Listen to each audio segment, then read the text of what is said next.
I live in Park Slope, Brooklyn. It's like the worst place in the world. I spend my days looking at Excel spreadsheets and praying and taking care of my children. So I'm going to warn you that this is probably going to be really super boring, because that's not a really cool thing to do. Sorry. No, I mean, it's already gone wrong.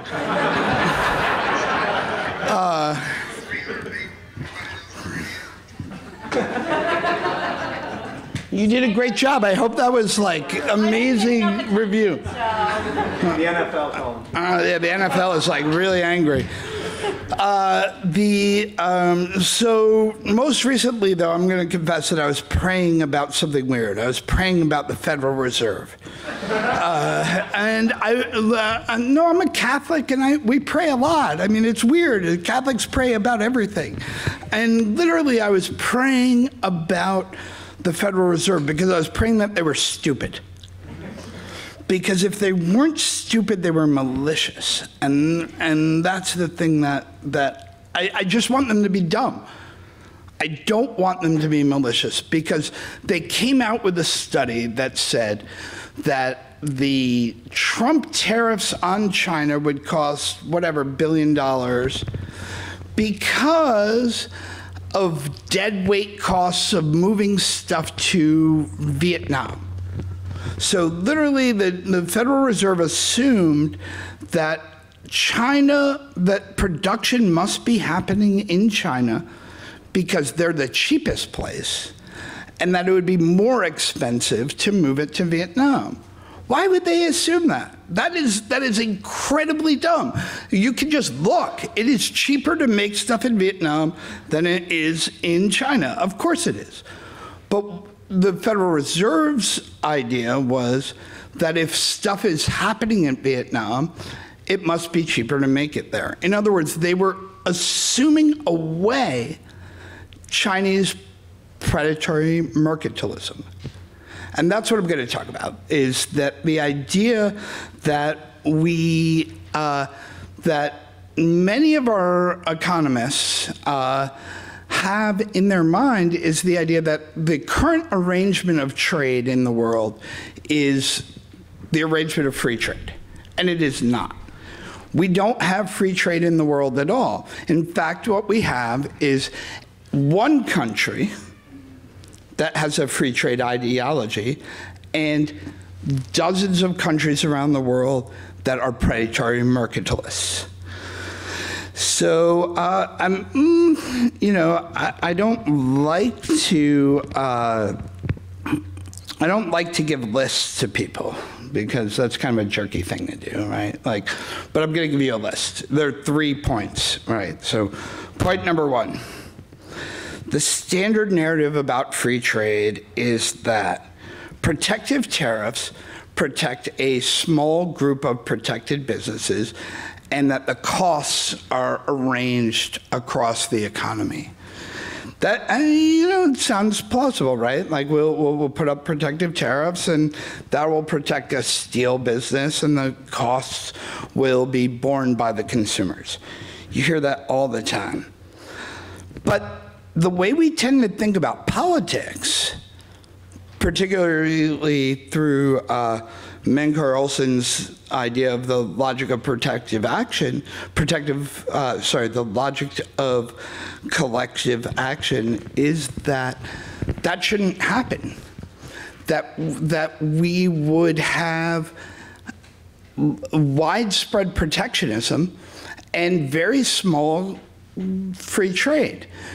And instead what we've had is 40 years of trade barriers coming down.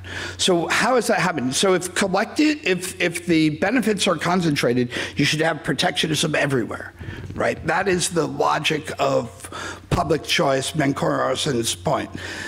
Instead, we had the opposite. We had 40 years of trade barriers coming down, the establishment of the World Trade Organization. So what went wrong? Why is the free trade narrative incorrect?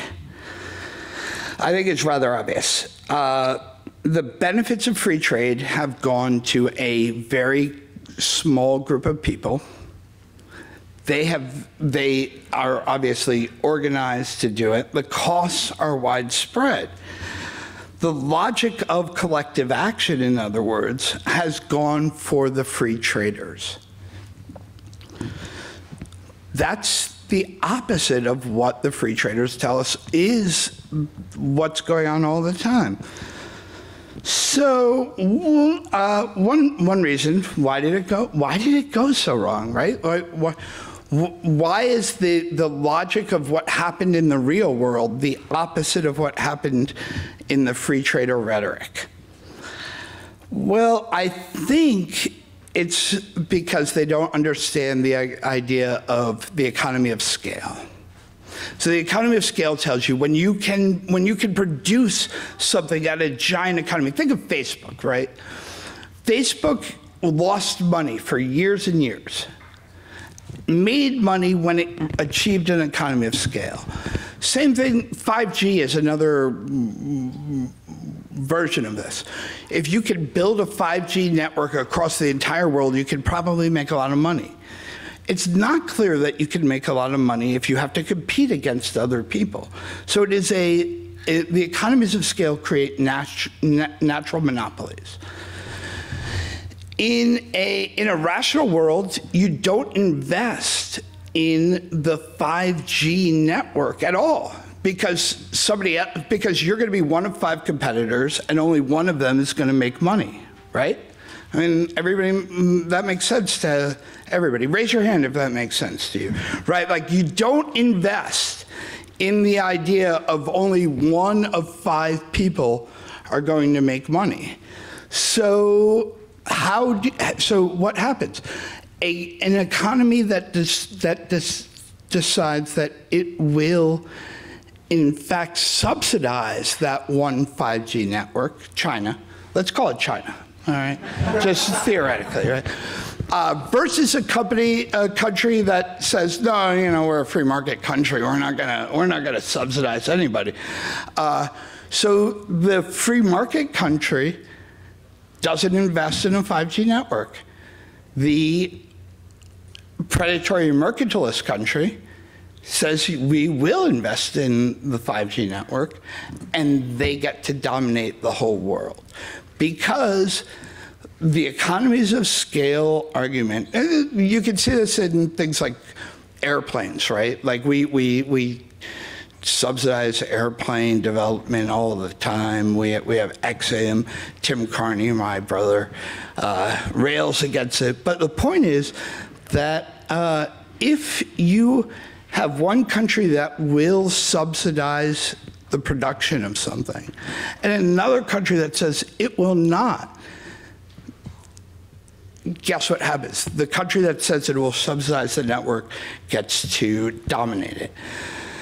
So, flash forward to America right now.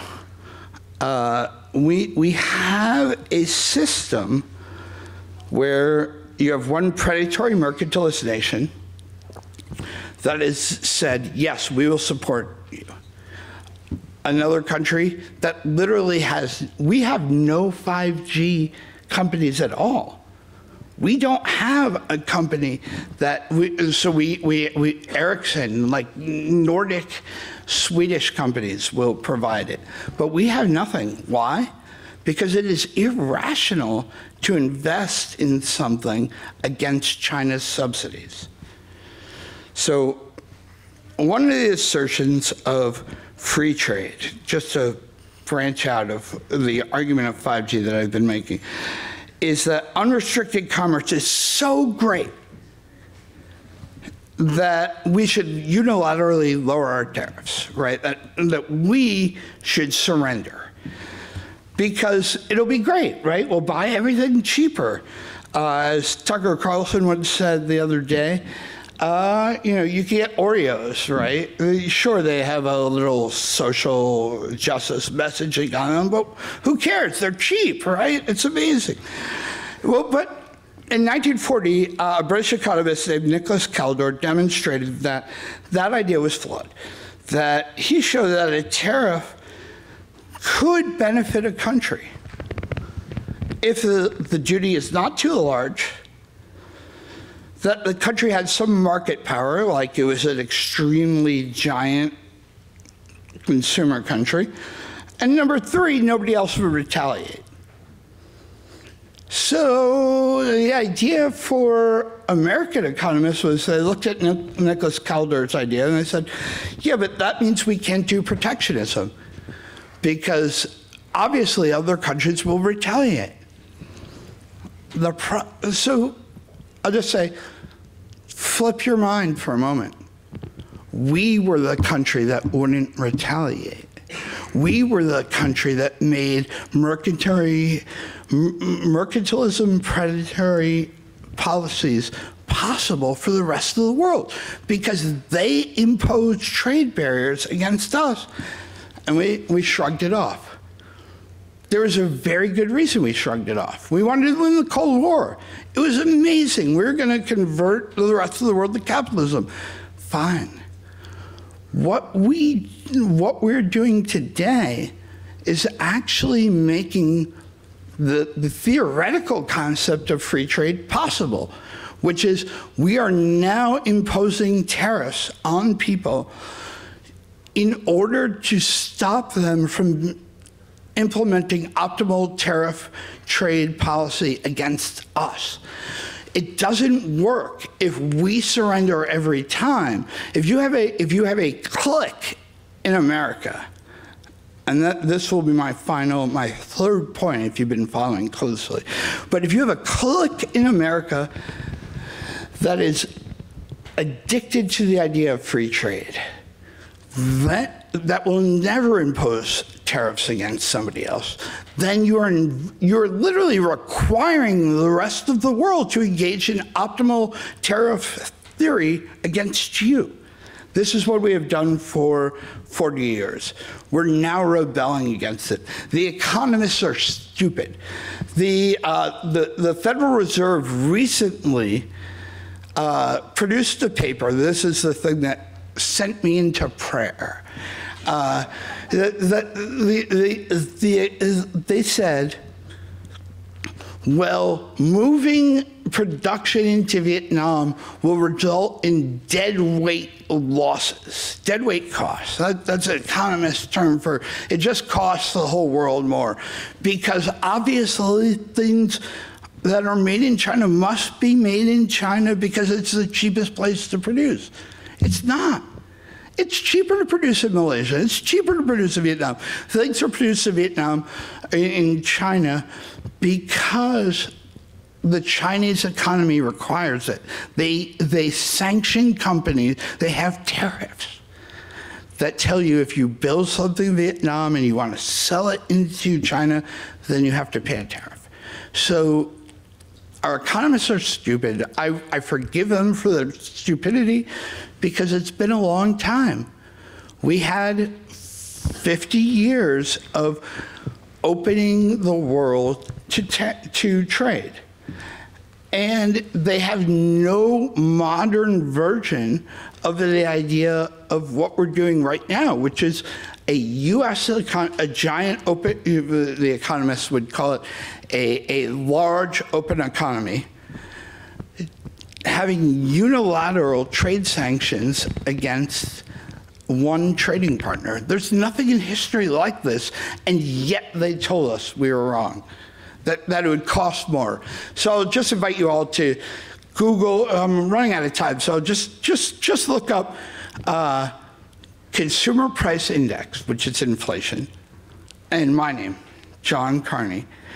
And what you will find is that all of the claims that we were going to raise, that tariffs were going to raise consumer prices were wrong.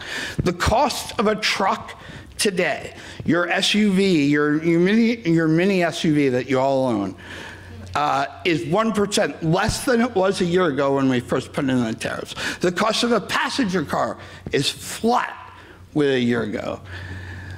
The economists don't know what they're talking about when they talk about tariffs, and the economic nationalists, you know, like me, do. Thank you.